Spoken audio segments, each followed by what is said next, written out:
welcome back. SCP number 3, Dev Instance Limits. Attached to the development OU only. Not production, not staging, just development. Now, before I explain the code, I want to explain something that most courses never tell you. Who actually works in the development OU? Not cloud architects, not solutions architects, DevOps engineers and application developers. In a bank like ABSA, the application developers are building the business logic. ABSA gets a deal with Vodacom or MTN. Now you can buy airtime on the banking app. ABSA partners with ESCOM. Now you can pay your electricity on the app. The traffic department. Now you can renew your license disc without leaving the app. The developers build that. They write the code. They test it. They make sure the business logic works. Why? Then they pass it to the staging team. Staging validates it. Performance testing, compliance checks, QA. And then it reaches us. We are the architects. We add the endpoints at API gateway. We wire it into CloudFront. We connect it to the ALB inside the VPC. We do not write the application. We build the roads it travels on. One cannot survive without the other. The developer cannot deploy without the infrastructure. The architect cannot add endpoints without an application to serve. We work together. We understand each other's work. That is the team. But here is the thing.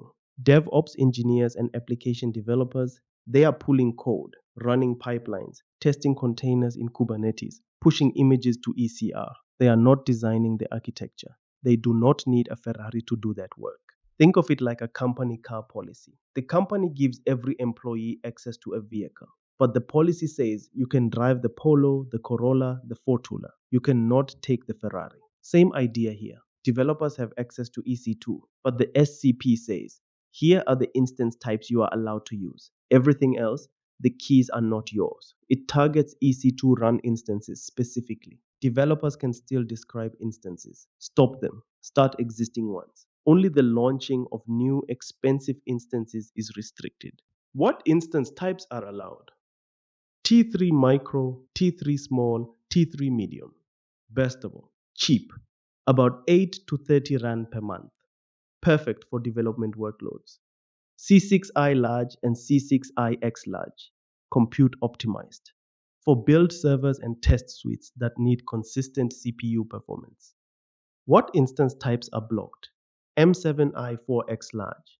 General purpose large. About 14,000 Rand per month. R6i16X large. Memory optimized. About 50,000 Rand per month. P4D24X large. A GPU instance. 350,000 Rand per month for one instance. For one instance, blocked. The SCP denies the API call before the instance even starts to provision. The developer gets an access denied error. The bill stays intact. And remember, cloud is not magic. This is the same thing a finance manager does in a real company, setting spending limits per department. We just automated it with code. That is how you control cloud costs without micromanaging your engineers.